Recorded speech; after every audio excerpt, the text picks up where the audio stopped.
Bien, pues vamos a comenzar este espacio dedicado a este magno congreso, el mayor que se haya realizado nunca, sobre las víctimas del terrorismo, por tanto sobre el terrorismo, pero centrado esencialmente en el cuidado de las víctimas, en el apoyo legal, político, material que necesitan personas cuyas vidas han sido destruidas, cuyas familias han sido destrozadas, cuya propia existencia, a veces, antes hablábamos con Araujo, pues 6 años en la selva, encadenado, encarcelado, maltratado, en esa tortura sistemática y encima con mosquitos, pues imagínense. En España, por desgracia, pues tenemos también larga experiencia. Todo el mundo tiene todavía en la retina las imágenes de Ortega Lara cuando fue rescatado por la Guardia Civil del Zulo, donde había estado casi 2 años. En fin, las imágenes del martirio y asesinato de Miguel Ángel Blanco pues no se nos pueden olvidar. Afortunadamente, ya en tiempos de Aznar se empezó a hacer una gran tarea nacional de dignificación de las víctimas y además ahora, pues paralelamente, a través de las FAES y de otras organizaciones, pues se está haciendo lo posible para internacionalmente y a través también de la experiencia española y de otros países que han sufrido incluso más que España el terrorismo, caso más claro es el de Colombia, bueno, pues intentar ayudar, intentar ver cómo se internacionaliza esta sensibilidad hacia las víctimas y no esa complacencia con los verdugos. Rosalía, vamos a hacer un resumen muy rápido de cómo va a ser, de qué actos va a tener este congreso. Bueno, pues se trata de la mayor reunión de víctimas que se ha celebrado hasta ahora. Se van a reunir más de 400 víctimas del terrorismo de 11 países diferentes.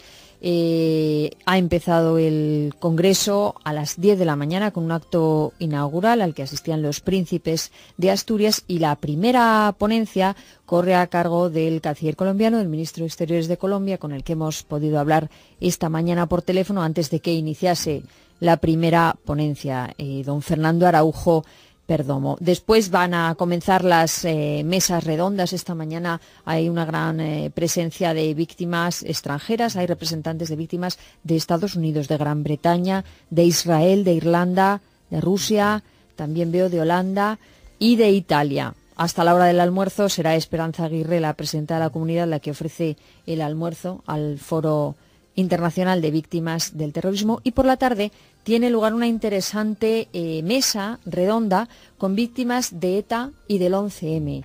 Ahí tenemos nombres en el primer bloque ETA como Irene Villa, Manuela Lancharro, un nombre que nos remite al atentado del 86 de ETA en un autobús de la Guardia Civil que pasaba por la República Dominicana. Pascual Grasa, guardia civil herido en diciembre del 87. Cristina Cuesta, víctima de un atentado de una escisión de ETA, de los comandos autónomos anticapitalistas. Y hay un tercer bloque también de víctimas de ETA, donde se van sucediendo nombres: María del Carmen Heras, José Francisco Mateo Istúriz, Alfonso Sánchez, Pilar Elías, Marimar Blanco, con la que quizá podamos hablar también a última hora de este especial, Francisco José Alcaraz, Miquel Buesa, Teresa Jiménez de Cerril, en fin. Y junto a ellos, en la misma mesa, van a estar sentados algunas víctimas del 11M, María Ángeles Domínguez, Yamil Bensalá, Ángeles Pedraza, Esther Sáez, en fin. Todo esto va a tener lugar esta tarde. Mañana continúa, después de un concierto esta noche, mañana va a haber una ofrenda floral en la Catedral de Nuestra Señora de la Almudena, en Madrid, presidida por don Antonio María Rouco Varela, el cardenal arzobispo de Madrid, y más mesas redondas por la tarde. Mañana una de las protagonistas, moderadora de una de las mesas con víctimas de Colombia, va a ser Sofía Giraldo, con la que también, si es posible, vamos a hablar en los próximos minutos. Bueno, con ser dramática nuestra experiencia como españoles, con ser más conocida la experiencia terrible de Colombia, confieso que desde el punto de vista tanto emotivo como intelectual, lo que más me ha sorprendido, y mira que sorprende poco ya en lo que se refiere al terrorismo y el desdén hacia las víctimas, es el testimonio de Victoria Villarruel. Victoria es presidenta de la Federación Latinoamericana de Víctimas del Terrorismo y ha trabajado especialmente en un asunto que es tabú.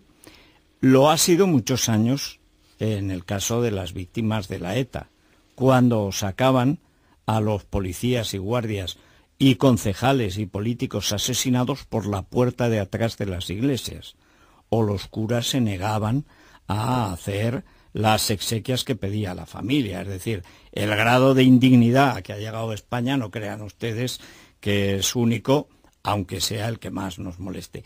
Pero el caso de la Argentina, confieso que me ha dejado atónito. Bueno, doña Victoria Villarruel, muy buenos días. Muy buenos días, muchas gracias por permitirme hablar con usted en este programa tan importante.